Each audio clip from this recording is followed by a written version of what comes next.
Well, for the last 80 years, the Tahoe cutthroat trout have not been able to call Tahoe home. In the 1970s, there were several unsuccessful attempts to try and reintroduce them. But now there's a new effort that caters to anglers to give them another opportunity to try and catch the lake's only native trout. News 4's Melissa Carlson explains. Before pioneers ever found Lake Tahoe, the Tahoe cutthroat trout called these beautiful blue waters home, and the Paiute and Washoe tribes lived off these fish. But you can't hold beauty like this back, and with Tahoe's growth and popularity in the 1930s came the demise of its only native trout. That is, until now.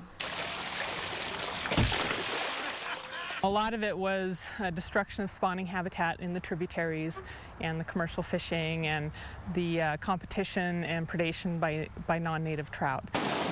But why now, when other trout seem to be towing the line just fine?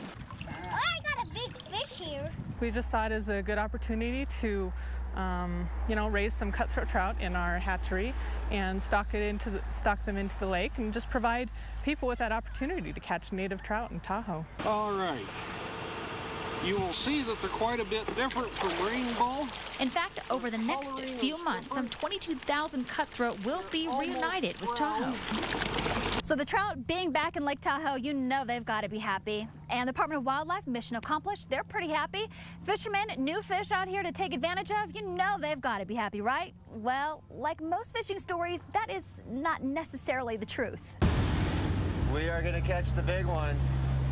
He's right over here. Scott Carey is a boat captain for the Tahoe Sport Fishing Company. He says this reintroduction is spawning some concern amongst anglers that it's a waste of federal money to pay for all these fish that he believes will just be eaten up by Mackinac in a matter of days. My biggest concern is if they, are going to make it.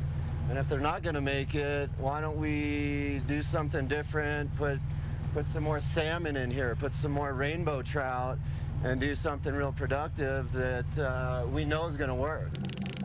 And there are rumors that this is just the first step in trying to eradicate other trout from the lake, trout that Captain Carey says tows his financial line. If you did get rid of them, our livelihood would be gone, and we wouldn't have jobs. Purely for recreational fishing. But Tisdale explains that fishermen have nothing to worry about. The fish are being paid for by excise taxes and fishing licenses and not federal dollars. And that the trout are only back to mingle, not mangle, local economy.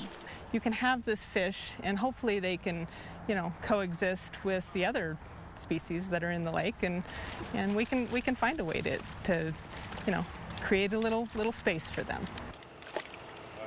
So gross for the rest. Well, the Department of Wildlife says they will see how this first run goes, and if anglers like it, they will consider doing it once again.